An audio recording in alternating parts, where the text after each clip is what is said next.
আপনাদের দেবো, কারণ কুলপিতেও ওই একই অভিযোগ উঠে আসছে যে এসআইআর এ ফর্ম পূরণ তারা করেছেন কিন্তু নাম বাদ পড়েছে। সেটা কিন্তু একটা দুটো বা কয়েকশো নয়, হাজারে পৌঁছে গিয়েছে।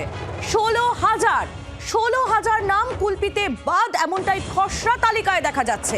কিন্তু সেখানকার বাসিন্দারা অভিযোগ করছেন যে তারা এসআইআর এর ফর্ম পূরণ করেছেন, তারা নিয়ম মাফিক ফর্ম পূরণ করেছেন, কিন্তু তারপরেও তাদের নাম বাদ পড়েছে। কুলপি বিধানসভার 14টি অঞ্চলের কয়েক হাজার মানুষের নাম বাদ।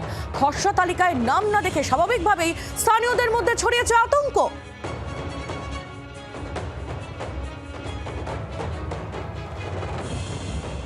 ফর্ম ফিল আপ করেছি, সব জমা দেওয়া হয়েছে, স্কুল সার্টিফিকেট, তারপরে জন্ম সার্টিফিকেট, সব কিছু, স্বামীর সমস্ত তথ্য।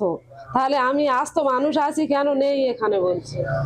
কাগজে কি লেখা আছে আপনি দেখলেন? কাগজে এখানে খুঁজে পাওয়া যায়নি বা অনুপস্থিত। অনুপস্থিত হবে কেন? আপনার স্বামীর নাম এসছে? হ্যাঁ, স্বামীর নাম এসছে, কিন্তু আমার নাম আসেনি।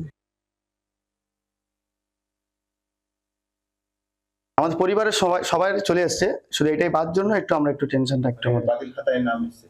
সেটা এর কি ডকুমেন্টস দিয়ে সব দিয়ে? হ্যাঁ, সমস্ত A to Z সব যা ছিল আমাদের দেওয়া হয়েছে। আমরা তো চাচ্ছি যে এটা আমাদের সমাধান হয়ে যাক। আমাদের এবার পরিবারের সবার হয়ে গেছে, এই সমাধান মেটাবার জন্য আমরা প্রধানের কাছে এসেছি।